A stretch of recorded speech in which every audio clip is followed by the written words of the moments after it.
Writing the Perfect CV and Honing Interview Skills with Jurgen Donaldson, Naqi Rizvi, and Ussud Ali. Good morning. Welcome to CV and Interview Skills. My name is Jurgen Donaldson. I have been in the world of recruitment and talent acquisition for 17 years. I don't know why. It was one of those careers that I went to a recruitment agency when I was 21, hoping they would help me find a job. And they said, come and work for us. And 17 years later, I find myself actually about to start a new job myself. I'm joining Amazon and I'm going to be working there, leading on how they recruit disabled people all over Europe, which is kind of amazing. I'm very excited. It is pretty much my dream job. And I'm really excited to talk to you guys today about my top tips on CVs, on interview skills, and what you can do to prepare yourself for the world of work. My good friend Naqi, would you like to introduce yourself as well? So I'm Naqi Rizvi. I'm unfortunately not as qualified or as experienced or as wise as Jurgen, but I will try and share a little bit of whatever I can. So I am completely blind as well. I did my undergrad and master's in engineering and currently work in financial services. So I currently did 2 years with an engineering firm and now work with financial services, obviously with a lot of assistive tech. So my job pretty much has nothing to do with my degree, but obviously it's kind of provided a lot of the foundation and kind of the skill set to be able to do that. Now, I have had a lot of experience with applying for jobs. For my grad scheme, for example, I think I applied for 100 applications and only managed 2. So hopefully we'll be able to share some of my experiences and tips which can hopefully help you out as well. I've also spoken with a lot of people who are disabled or who've come from kind of different aspects of life and hopefully can merge some of their wise thoughts into what I say as well. So really looking forward to being with you all. So what we want to do today is really do a really high level look at, I guess, the kind of journey of getting a job, you know, building your CV, applying for jobs, and then interviewing for jobs, and how you can approach it, the mindset you need to take to it, and the determination and the resilience that it is going to take fundamentally. So let's start with CVs. Now, CVs, when you go online, when you talk to different careers providers, job matching services, recruitment agencies, they're going to tell you 1,000 different things about your CV. The most important thing to think about with your CV fundamentally is that your CV is a reflection of you. It is literally a story that tells the person reading it who you are. So one thing I would like you not to do is write about yourself in the third person. It is one of the strangest things I find on a recurring basis in CVs where people will say, Jurgen has been in the industry for 17 years. I don't get it. It doesn't make sense. So don't worry about being overly verbose. Don't worry if you don't have the experience yet. Don't worry if you're worried that there isn't enough there. It is what it is at the end of the day. You know, your CV really, and you can find great tools online that will give you a format. And one of the things I'm going to be doing over the next couple of days is providing the team at Vision Foundation with some formatting tools and some examples of really simple CVs that you guys can follow to build your CVs, that they are going to be in the resource center available to all of you. Now, in your CV, it's going to cover a number of things. It's going to tell us your name, your contact details. It's going to tell us about your education, and it's going to tell us about what experience you've got so far. When you're building that out, at the top, I'd like you to have a paragraph that tells me where you'd like to be, what your goals are, what is the vision for you in terms of where you would like to get your career to, because it helps the recruiter and the person reading your CV to understand the journey that you're trying to go on. It helps them to understand what your mission is, what your goals are, and ultimately what you'd like to achieve. Because ultimately, all of us will have a career goal, but very rarely will that be the next job that we are going to get. So you've got to look at it and try and think, well, how do I convey the journey that I'm trying to put myself onto? And I guess, Naqi, again, my first question to you would be, when you have prepared your CV, what are the things you're thinking about in terms of what you want to communicate about your professional experience, but I guess also conveying who you are as a person? That's a really good question, Jurgen, and I think some of the tips that you shared are super useful. I think I'll focus a little bit more on the profile side, which you talked about, because that's the one I perhaps play around with the most, right? Because when you talk about your academic or work experience, obviously it's important to kind of talk about, like, for example, from an academic perspective, what skills you've covered, what courses, and similarly from work. But I think it's really that profile perspective, because you probably know the stats a lot better than I do. I think there's someone looking at your CV probably spend an average of about 6 seconds looking at it. And if you can't get their attention in those 6 seconds, then you've pretty much lost it, right? So I think one of the first things that they look at is your profile at the top. And my recommendation, and something that I try to do for almost every job I applied for, and I know it can be really time consuming, is to try and tailor it to the job. And the way I've kind of done it is to look at what the person spec is, what the job spec is for the thing that I'm applying for, and then see, can I bring out something from my experience, from my skill set, that can really shine in that profile and make the person reading the CV think, I think this person's got what I'm looking for, because they've demonstrated that. But obviously you can't just list things out, because you need to have some evidence. And I know it can be really hard to be succinct but also be kind of evidence-based, but I think that just comes with practice, where you're able to kind of just give a little bit of hint of where you've got that from, just to demonstrate. But the other thing which I also have tried, and again, this is a very personal choice, might not work for everyone, is then to think about my disability. And I know some people might not want to mention that, and that's perfectly fine. I prefer to, just because I'm really comfortable with it, but also I don't want anyone to have a surprise kind of further down the line when they call me for an interview. But the way I've done that is to try and portray that in a positive light. So not to kind of say, I am blind, or I can't see, nothing like that, because then obviously that will probably put the person reading the CV in more of a negative light, because obviously disability has very negative connotations. So the way I've done it is to kind of list a few of my extracurriculars, right? And one of them, I've said, ranked third in the world in the men's category for blind tennis. Now what that's done is, in some ways, told the employer that, okay, he's got some hobbies and stuff, it's not just about work. He is blind, but also it's an achievement. And I know that might not be the case all the time, but it's about trying to cleverly phrase it in a way that can come across more positively, but still give the employer kind of that piece that, yes, you are visually impaired. So that's what my tip for a profile section would be. I think you're absolutely right. And I think you've hit on some really, really important things there. So I think the first thing you've hit on is make sure that your profile reflects the job that you're applying for. If you're applying for a job that's called a production assistant, and you say in your profile that your dream is to be a management accountant, which you might be, I don't know, then it already makes it seem to this person who's reading your CV that you're not actually that interested in the job you're applying for. So you've really got to think about how that reflects. And I think for me personally, Naqi, and as you know, this is a new one for me in my life, is disclosure. I think disclosure is a really difficult subject for a lot of people. I think we can make lots of assumptions that if we disclose, we're going to be excluded from a process.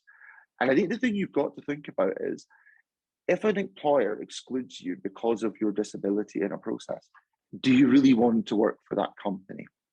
The answer is no. Fundamentally, your disability, our disabilities give us strength. They make us strong. They tell employers that we're resilient. They tell employers that we have something that very few other people have, because the barriers that we face just to get up in the morning sometimes are way, way more than anybody else. And I think, to Naqi, something again you sort of alluded to, and I love your take on this, is the process of applying for a job. Because, I think sometimes we can think we can wake up one day, apply for 5 jobs, we're going to get 5 interviews, we're going to get 3 job offers, and it's going to be that straightforward.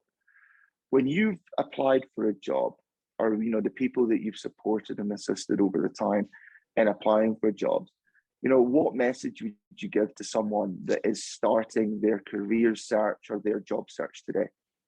Well, the first one would be, honestly, resilience. So I think with most things in life, but in this one in particular, you need enormous resilience because there's so much good stuff out there. There's so many amazing people applying who have the skill set, but also time is so limited. So don't think that just because you didn't land that job that there's something wrong with you. You know, I'm a huge believer in kind of fate and destiny and stuff as well. Then kind of say, if I've given it my 100%, and if it hasn't happened for me, it just wasn't meant to be. And sometimes you find that out later on, you know, as kind of Steve Jobs said in one of his very famous speeches, you know, it's much easier to connect the dots looking backwards than it is looking forwards. So don't let that bring you down if you get those rejections, because I don't think I've met anyone, and I've met some really smart people who've kind of said, oh, I applied for this job and I got it. You know, sometimes, yes, you can, but don't think that if you can't, that it's something to do with you. Use this as an opportunity. What I've always found is, well, what I try and do is if I haven't received a job, which is many times, I will always go back to the employer and say, can I have some feedback? Can you please let me know what I could have done better? Because that's, you know, really using your, in some ways, failure, a term I don't like to use, but lets you use it in a failure as a stepping stone and kind of say, now that I've received this feedback, what can I do about it and how can I take this forward? And then it's about incrementally improving, right? Because you can't just start now and saying, oh my God, I think I've got the perfect CV and that's it, because there is no perfect. It's not really a science here. So it's about taking the learnings from the past and improving on that, but then also really practicing, because I think it's really important to make sure you can practice your interviews. You can kind of show other people your CV, because what you might think is a perfect CV might not be. I completely agree with you. And I mean, I think the tact I've always taken is applying for a job needs to, if you were unemployed and you were applying for jobs, that is your job. You get up, you 9 to 5. If it has to be 9 to 5, you research the companies you're applying to. You go through the application processes. You do the follow-ups. You work hard every day at applying for a job, because particularly with some of the challenges that we all face, it is harder. Should it be harder? Probably not. But the reality is that it is. And I'm also delighted to say that Ussud, I believe, has now joined us. Ussud, would you like to introduce yourself? So I'm Ussud. I'm a BA student. I'm doing a course in a professional creative practice. It's my second year now on the course as a level 5 student. My practice is in filmmaking. So alongside my BA, I do a level 3 in counseling helping skills. And I'm sort of a documentary maker, filmmaker. I make short films. I made a short film last year called Confession, just 30 minutes long. And in terms of like my work, I work at a youth center, so I'm a young specialist support guide. That's fantastic.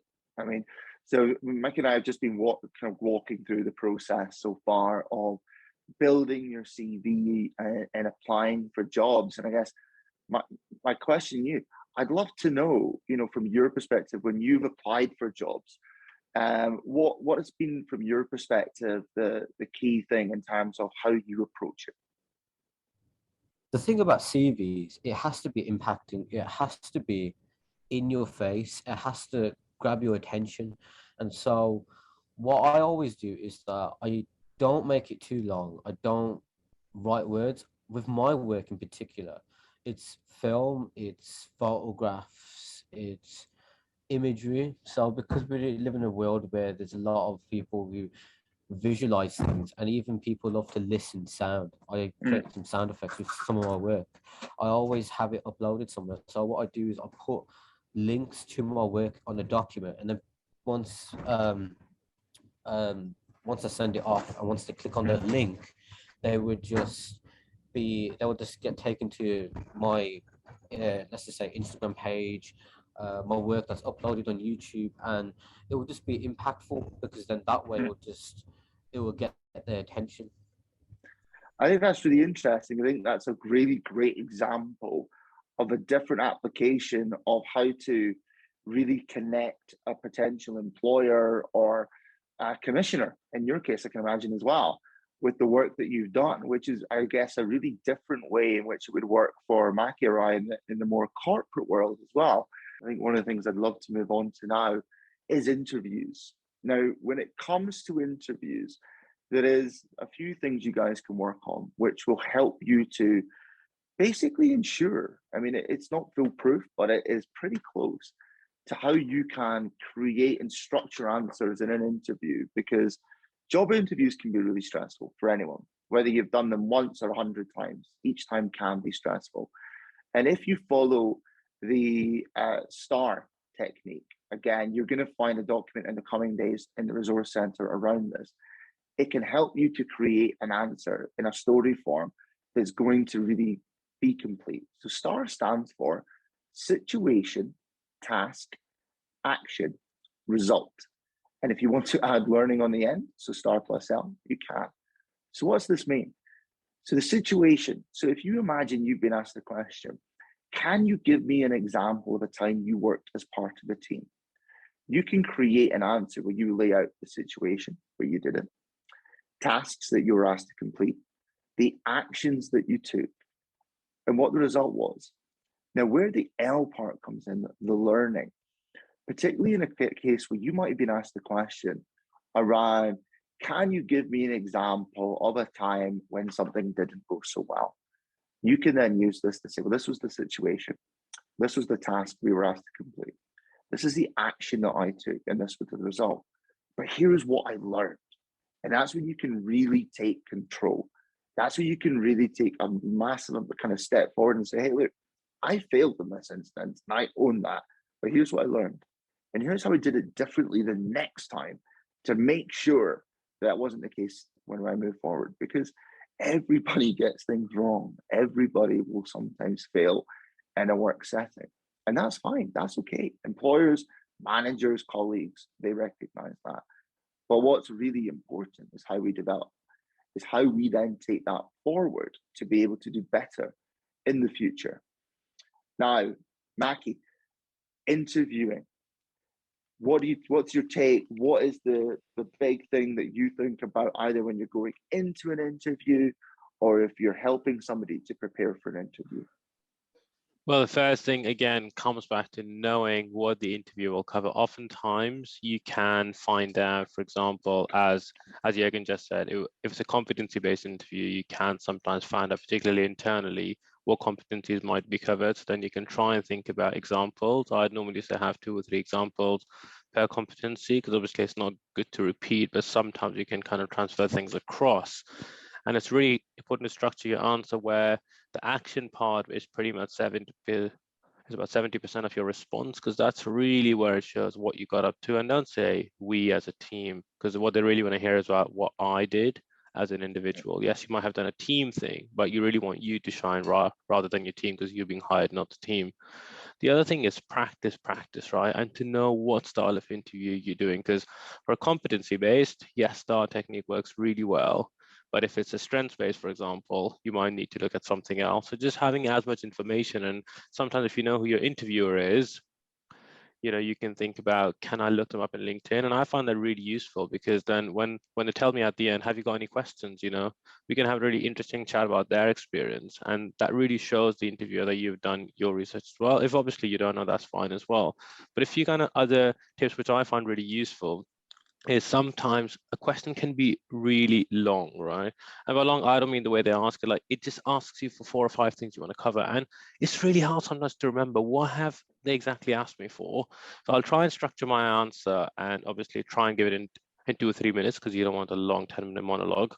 I will always say at the end, have I answered your question? Is there anything else that I'm missing? Because sometimes, just for the sake of fairness, interviewers will not prompt if you've missed anything. But if you ask them, have I missed anything? Then they will likely tell you that, yes, maybe you can tell me a little bit more about this. And that just means it just gives you that chance to answer something which perhaps you may have missed out, and I can give you those extra points.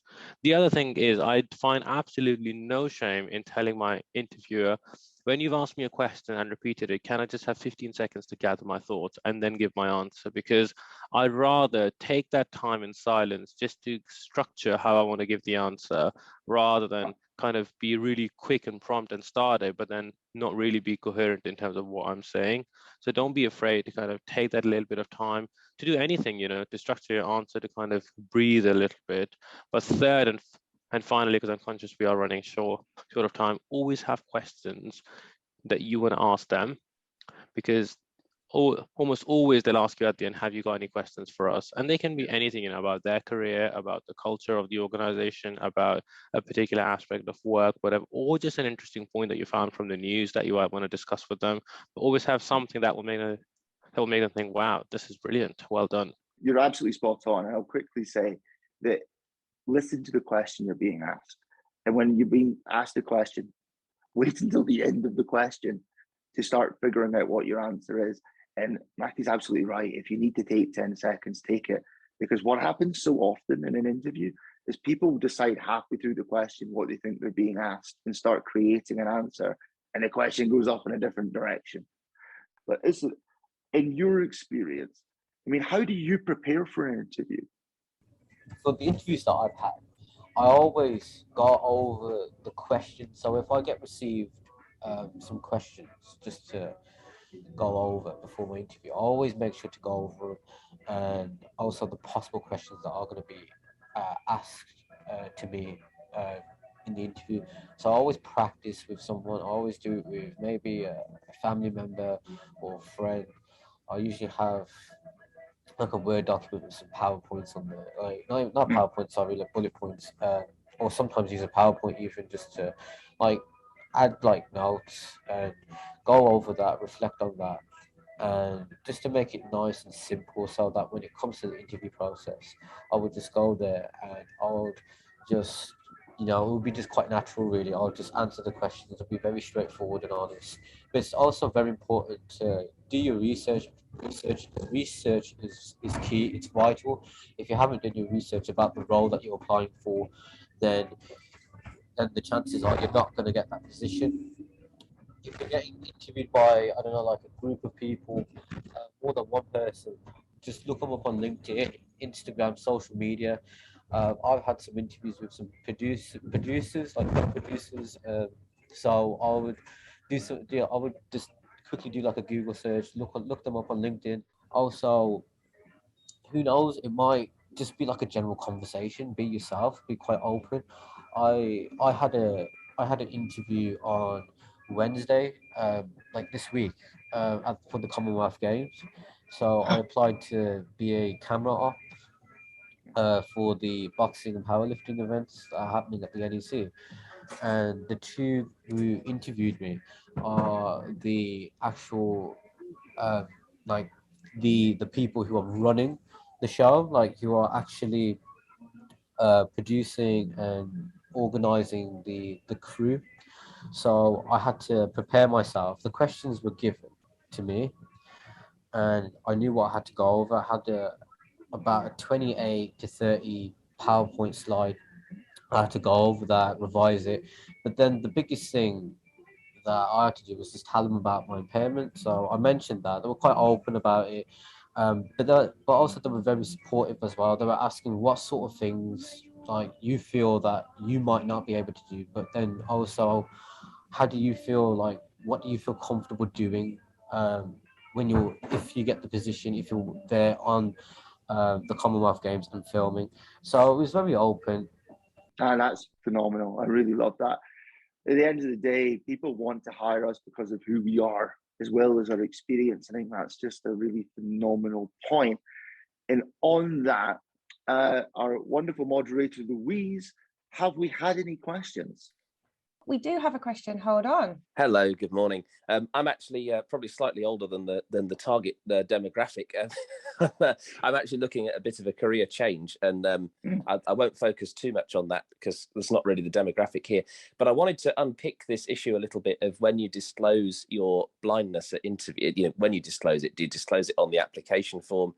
Do you disclose it at interview? Do you wait until after the interview? You know, when does that happen? And the point that you made about, well, if an employer doesn't want to work with you because you're blind, do you want to work for them? And the answer is no. Of course, the answer is no.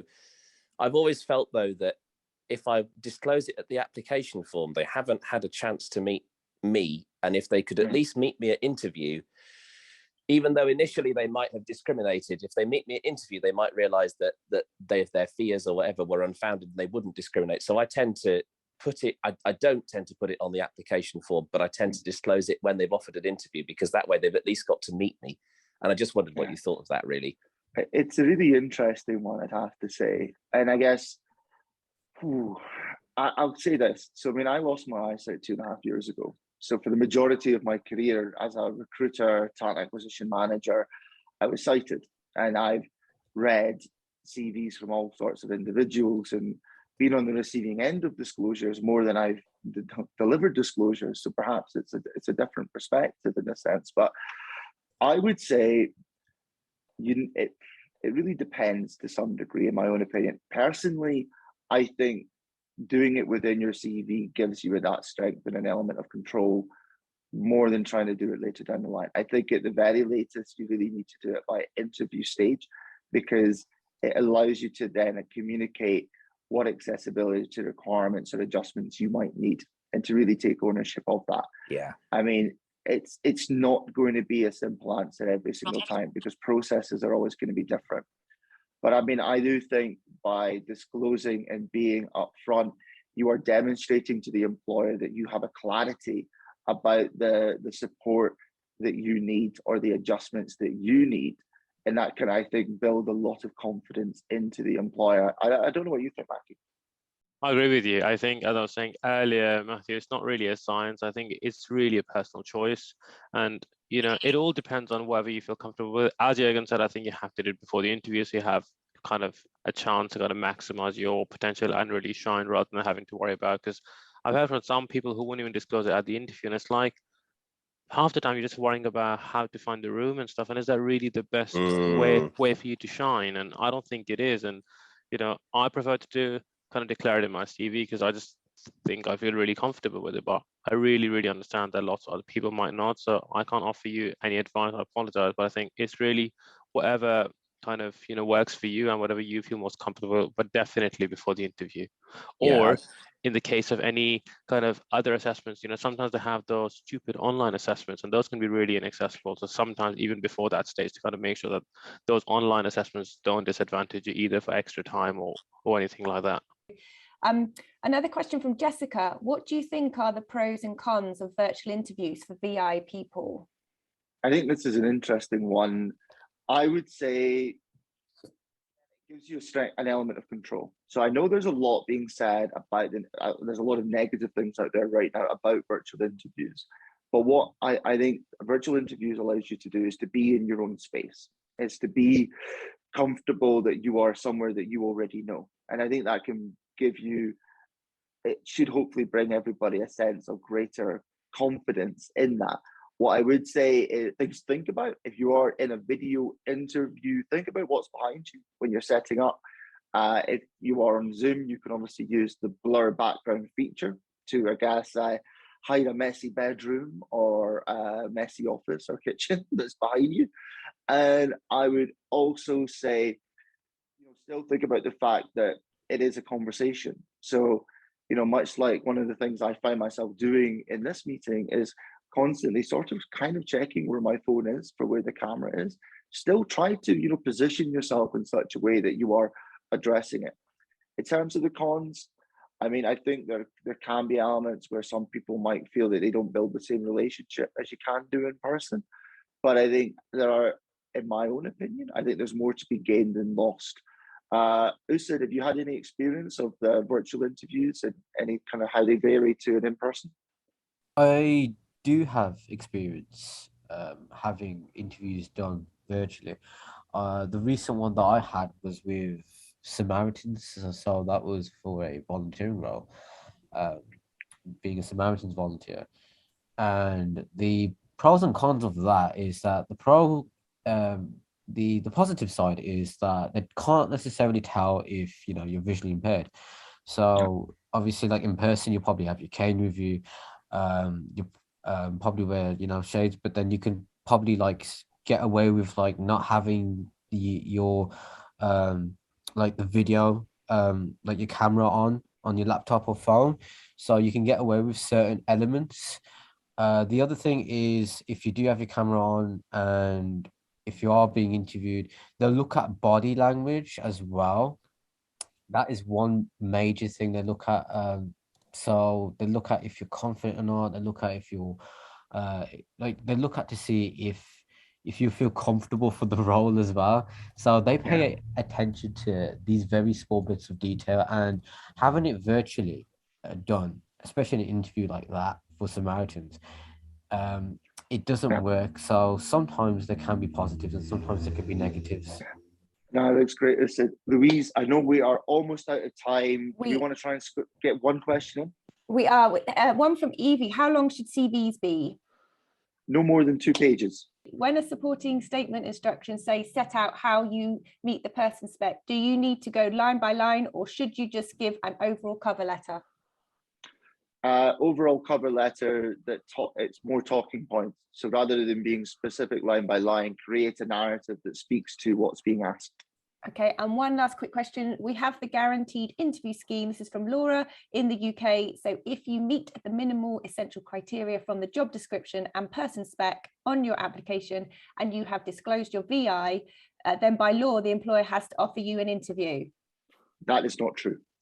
It is theoretically the case, but under the schemes that are currently being run by the government will, where they deem that you are a match to the role, potentially offer you an interview, but there is unfortunately way too much evidence that is just not being run through. I can say that as a recruiter of 15 years that applied for a recruitment manager job in a government department, and I didn't get a job interview. It should be the case, but it's really not the case. And I think there is more to be done in working with the government to address that, because I think that disabled people deserve to be given an opportunity to interview where they are able to. Naqi, closing thoughts. Well, I would just say, well, firstly, thank you. I've really enjoyed this, but resilience, and practice. Honestly, don't think that you can nail it. I don't think it's ever going to be perfect. Just keep trying, but and most importantly, keep pursuing your dreams. You sometimes might need to go over a few stepping stones, but you will get there ultimately. Listen. I'll probably just say a quick quote because I see we have to leave, but there's a brilliant quote from Tyson Fury which says that you can do anything if you put your mind to it. So yeah, just believe in yourself, be positive, and just keep on practicing because you can't go wrong. Perfect. Naqi, Ussud, thank you for being with us today. Louise, thank you for moderating. I've been Jurgen Donaldson, and it has been a pleasure.